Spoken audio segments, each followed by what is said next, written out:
이 시간 우리에게 주신 하나님의 말씀은 유다서 1장 1절에서 16절 말씀입니다.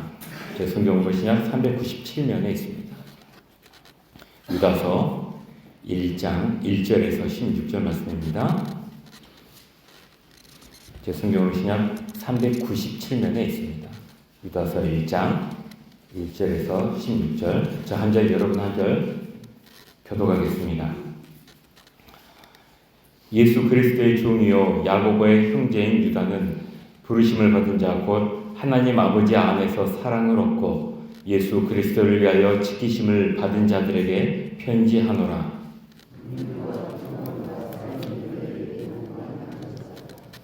사랑하는 자들아, 우리가 일반으로 받은 구원에 관하여 내가 너에게 편지하려는 생각이 간절하던 차에 성도에게 단번에 주신 믿음의 도를 위하여 힘써 싸우라는 편지로 너희를 권하여야 할 필요를 느꼈노니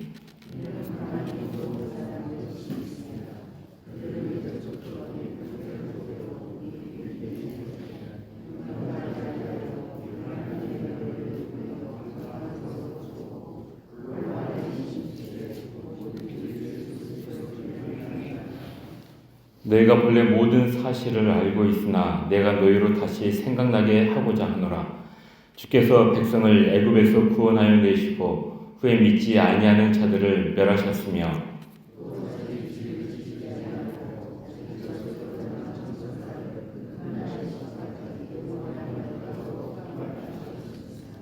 소돔과 고모라와 그 이웃 도시들도 그들과 같은 행동으로 음란하며 다른 유체를 따라가다가 영원한 불의 형벌을 받음으로 거울이 되어내니라.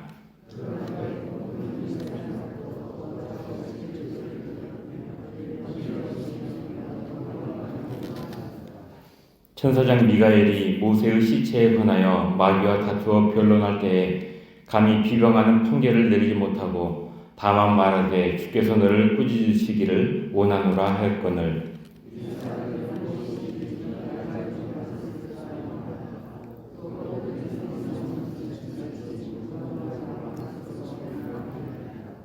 화 있을진저 이 사람들이여 가인의 길에 행하였으며 삭설 위하여 발람의 어그러진 길로 몰려갔으며 고라의 폐역을 따라 멸망을 받았도다.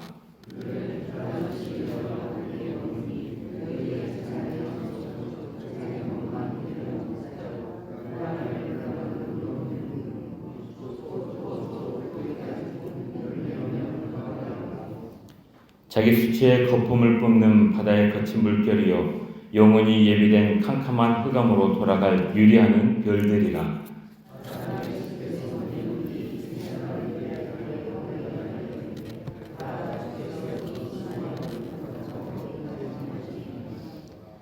이는 무사람을 심판하사 모든 경건하지 않은 자가 경건하지 않게 행한 모든 경건하지 않은 일과 또 경건하지 않은 죄인들이 주를 거스려 한 모든 완악한 말로 말미암아 그들을 정죄하려 하심이라 하였느니라.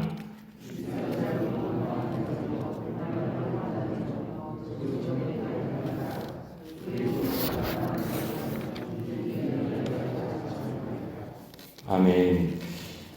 네, 먼저 광고 한 가지 드리겠습니다. 고영현범 안수집사님 발인 예배가 오늘 오전 7시에 만평 장례식장에서 있습니다. 그 출발은 오늘 오전 6시 40분입니다. 네, 오늘과 내일은 유다서의 말씀을 나누게 됩니다. 이 유다서는 신약성경에서 가장 소홀하게 여겨지는 책으로 볼 수가 있겠습니다. 왜냐하면 보셔서 아시겠지만 1장 25절까지 밖에 없어서 분량이 아주 짧기도 하고요. 저자에 대한 논란도 있습니다. 그리고 위격인 에녹일서와 모세 승천기라는 이 두 권의 책들을 인용을 하고 있기 때문에 처음부터 정경으로서의 위치를 확보하는 데 어려움이 있었습니다.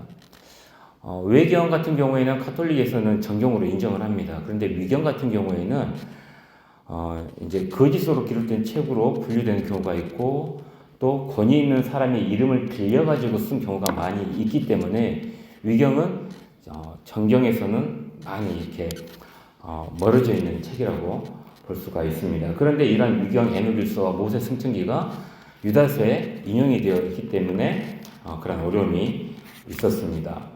또 하나는 베드로후서와의 유사성 때문입니다. 이 두 서신서 모두 교회 안에 들어온 거짓 선지자들에 대해서 그리고 그들이 전파하고 있는 거짓 가르침에 대해서 다루고 있습니다.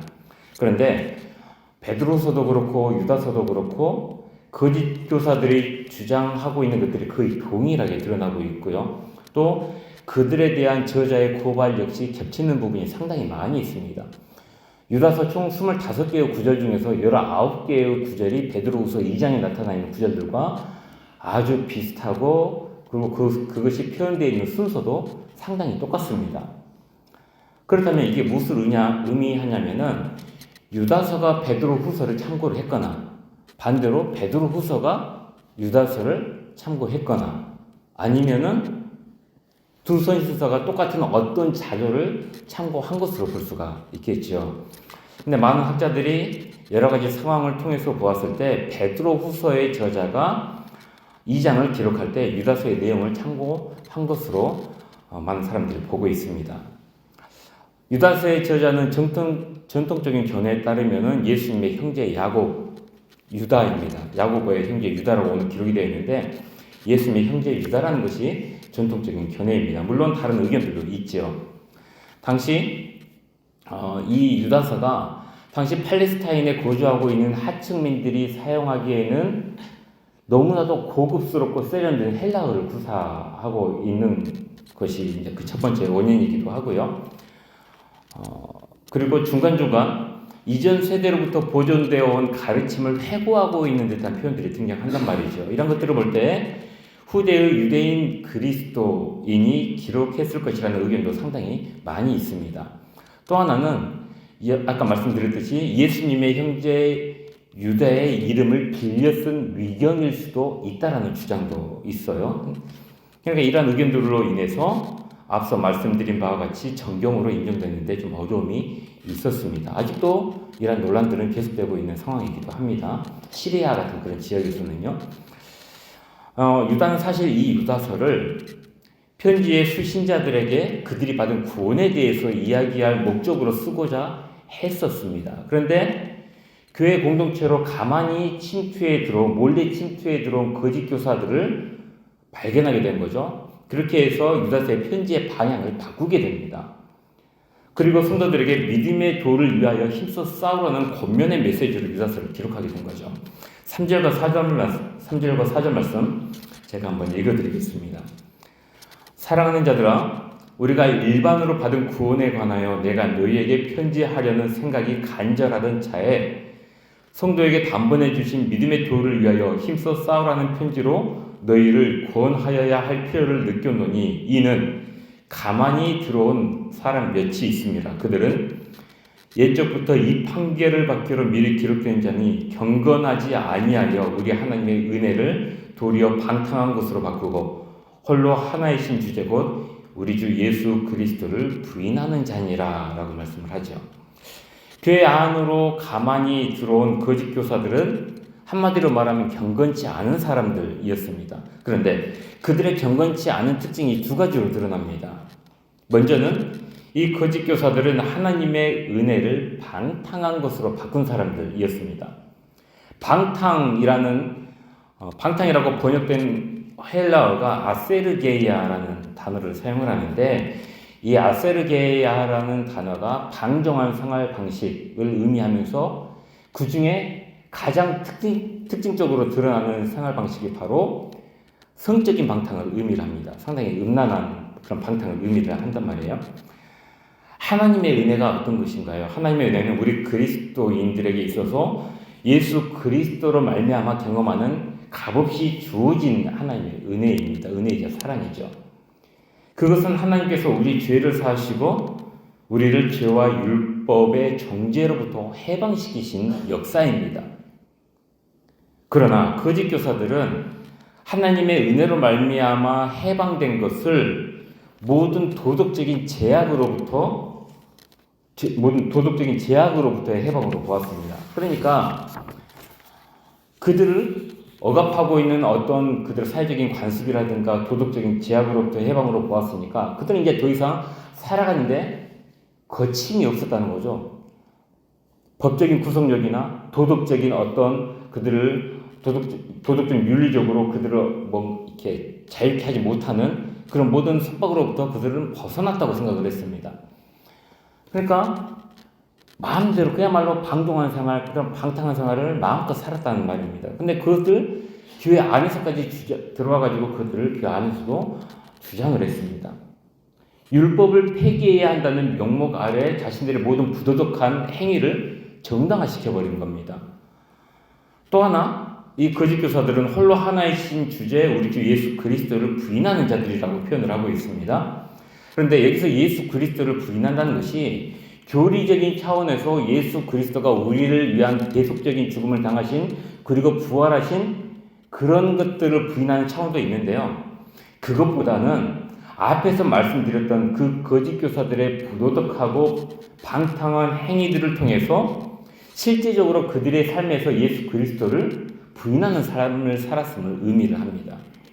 디도서 1장 16절 말씀이 이것을 잘 보여주고 있는데 제가 한번 읽어드릴게요. 그들이 하나님을 시인하나 행위로는 부인하니 가증한 자여 복종하지 아니하는 자여 모든 선한 일을 버리는 자니라 라고 말씀을 하고 있어요. 입으로는 하나님을 시인하고 있지만은 행위로는 하나님을 부인하는 사람들이라는 말입니다. 그런데 유다서에 기록된 거짓 교사들이 딱 이와 같았다는 말이죠. 입으로는 교회 안으로 들어와서도 입으로는 하나님을 시인을 합니다. 예수 그리스도도 시인합니다. 그런데 그들의 모든 방탕한 행위가 그들이 예수님을 믿지 않는다는 것을 적나라하게 드러내고 있었다는 말입니다. 그럼으로써 사실상 예수 그리스도가 그들의 삶의 주인 되심을 거부했고요. 그로 인해 절대 주권자이자 심판자로서의 그의 권위마저 거부하고 있었던 것입니다. 이것에 대해 루터는 이렇게 말을 합니다. 그들은 그리스도가 아니라 그들 자신을 그들의 주로 여긴다라고 말을 합니다. 거짓 교사들은 그들의 방종한 삶을 통해 예수 그리스도가 주가 아닌 그들 스스로가 주가 됨을 보여주었습니다. 그리고 계속해서 유다는 출애굽 후에 하나님께 대한 불신앙과 원망으로 광야에서 멸망을 당한 출애굽 1세대, 그리고 자기 지위를 지키지 않고 초소를 떠남으로 인해 큰 날의 심판까지 영원한 결박으로 흑암에 갇히게 된 천사들, 또 음란하여 다른 육체를 따라가다가 영원한 불의 형벌을 받은 고돔과 소모라와 그 이웃 도시들을 계속해서 열거를 하면서 결국 교회 안에 들어온 거짓 교사들은 이와 같은 심판을 받게 될 것이라고 경고를 합니다. 그리고 뿐만 아니라 그들은 가인의 길, 발람의 길, 고라의 폐역을 따라감으로 인해 이미 멸망을 받았다고까지 이야기를 합니다. 결국 거짓 교사들이 갈 곳은 영원히 예비된 캄캄한 흑암뿐이라는 것이죠. 거짓 교사들이 교회 안에 들어와서 한 것들이 참 여러 가지가 있습니다. 계속해서 반복되는 말씀이긴 하지만요. 이러한 출애굽 후에 멸망을 당한 1세대라든가 천사들이라든가 그리고 소돔과 고모라 그리고 가인의 길, 발람의 길, 고라의 폐역, 이 모든 것들이 무엇이냐면 결국 그 교회를 분열시키는 길이기도 하고요. 권위를 인정하지 않는 것이기도 하고 교회 안에 비방하는 것들을 통해서 수많은 사람들을 막 비방하고 그들을 갈라놓는 역할까지도 감당을 했단 말이죠. 사실은 거짓 교사들의 길이 크게 생각할 건 없는 것 같습니다. 우리는 어떤 이단과 같은 사람들을 생각하는 경향이 있는데 어찌 보면 더 세밀히 나눈다면은 교회 안에 분란을 조장하는 사람들, 서로 비방하고 서로 사랑하지 않고 서로 권위를 인정하지 않는, 그래서 내가 옳다, 내가 어떤 하나님의 환상을 보고 여기서 이제 나중에 등장을 하지만은 꿈을 보는 사람들, 이제 이거는 환상을 통해서 내가 하나님의 환상을 보았다고 그런 어떤 계시적인 측면을 강조하면서 자기가 마치 하나님의 모든 것을 알고 있는 것 마냥 주장하는 그런 사람들, 이런 것들이 사실은 우리가 살고 있는 그리고 생활하고 있는 교회 공동체 안에서도 흔하게 일어나는 일일 수 있습니다. 그러니까 우리가 어떤 마음을 가져야 하냐면 늘 겸손한 마음으로, 두렵고 떨리는 마음으로 하나님 안에서 그러한 사역들을 행해 나아갈 때 모든 것들이 내 의가 아니라 하나님께서 이루신 일이고 하나님의 은혜라는 사실들을 우리는 늘 기억할 필요가 있다는 말이죠. 우리는 이러한 거짓 교사들에 맞서서 우리에게 주신 믿음의 도를 위해 힘써 싸워야 할 필요가 있습니다. 소극적인 방어만이 아니라 적극적으로 고군분투하는 것을 의미합니다. 유다서의 저자는 상당히 이것을 강력하게 표현을 하고 있습니다. 거짓 교사들은 말씀드린 바와 같이 교회 안에도 존재하고요, 교회 밖에도 얼마든지 존재합니다. 이들의 유혹에 걸려 넘어지지 않도록 우리는 우리에게 전해진 이 믿음의 도를 잘 지켜내고 끝까지 포기하지 말아야 될 필요성이 있고요. 그 믿음에 부합하는 삶을 끝까지 더욱 적극적으로 치열하게 살아내야 될 필요성이 있다는 거죠. 무엇보다 우리 스스로가 이런 거짓 교사들과 같은 자들이 되지 않도록 더 조심해야 합니다. 이들은 아까 말씀드린 바와 같이 경건치 않은 자들이었습니다. 하나님의 은혜를 자신들의 입맛에 맞게끔 바꿔가지고 자신들의 방탕한 삶을 정당화시켰던 사람들. 그것을 통해 입으로는 주여 하면서도 실제적으로는 예수 그리스도를 부인하는 삶을 살았죠. 우리도 언제든 하나님의 은혜의 말씀을 우리 입맛에 맞게끔 내 주장에 맞게끔 변질시키고 왜곡시킬 수 있습니다. 예수 그리스도를 입으로는 주로 신하면서도 실제적으로는 무신론자들처럼 아니 그보다 더 악하게 살아갈 수도 있지요. 그러므로 우리는 그러한 거짓 교사들과 같은 자들이 되지 않도록, 그리고 그러한 거짓 교사들의 유혹에 넘어가지 않도록 언제나 한없는 겸손함으로 예수 그리스도의 주권자 되심을 고백해야 합니다. 언제나 깨어 있으므로 우리에게 전해진 믿음의 도가 왜곡되지 않도록 말씀 안에 굳게 서 있어야 합니다. 그때 우리는 이러한 거짓 교사와 같은 자들이 되지 않을 뿐만 아니라 우리에게 전해진 믿음의 도를 지켜낼 수가 있고 그 믿음에 부합하는 삶을 살아낼 수가 있습니다. 오늘 하루도 오늘 말씀을 생각하면서 여러분들에게 전해진 믿음의 도를 굳게 붙잡으시기 바랍니다. 그리고 그 믿음으로 살아가는 복된 날 되시기를 간절히 소망합니다. 함께 기도하겠습니다. 사랑과 은혜의 하나님, 오늘도 말씀으로 함께 해주시니 감사합니다. 우리는 우리에게 전해진 믿음의 도가 참 많이도 왜곡되어지는 시대 속에서 살아가고 있습니다. 얼마나 많은 거짓 교사들이 교회 안팎에 존재하는지 모르겠습니다. 이런 자들의 유혹으로부터 우리의 믿음이 흔들리지 않도록 도와주옵시고 더욱 믿음에 부합하는 삶을 살아가는 우리 성도들이 되도록 인도하여 주옵소서. 무엇보다 우리 스스로가 거짓 교사와 같은 자들이 되지 않도록 늘 겸손하게 하시고 기어 말씀 안에 굳게 서는 우리 모두가 되게 하여 주옵소서. 이 시간 1000번째로 올려드립니다. 우리 임성훈 청년, 이성현 청년 드리는 그 모든 감사의 손길 가운데 주여 함께하여 주시고 이들이 주님 앞에 올려드리는 그 모든 기도 제목들 하나하나 기억하여 주셔서 주님의 때에 가장 좋은 방법으로 응답하여 주시옵소서. 여러 가지 질병으로 괴로워하고 아파하는 성도들이 있습니다. 하나님 그들이 나음을 받게 하여 주시고 또한 그들의 모든 마음의 아픔과 눈물을 닦아 주시옵소서. 여러 삶의 문제 해결을 위해 기도하는 성도들 또한 있습니다. 그들이 주님 앞에 간구하는 그 모든 삶의 문제가 주님 안에서 해결함을 받을 수 있도록 도와주시옵소서. 자녀의 아픔과 근을 놓고 기도하는 부모님들 또한 있습니다. 그들의 간구와 눈물을 기억하여 주시고 그 기도가 반드시 응답받을 수 있도록 주님의 은혜를 더하여 주옵소서. 사랑하는 남편이자 아버지를 주님께 보내드리고 슬픔과 허전한 가운데 있는 가정이 있습니다. 사람이 줄 수 없는 위로와 평안으로 그들의 아픔을 어루만져 주시고 주님 나라에서 다시 만날 날을 소망하며 믿음 안에 굳게 세워져가는 가정 되게 하여 주옵소서. 우리나라를 불쌍히 여겨 주옵소서. 당면한 여러 가지 일들이 주님의 은혜로 잘 해결되게 하시며 이 나라의 주님의 정의와 공의가 올바로 세워지게 하여 주옵소서.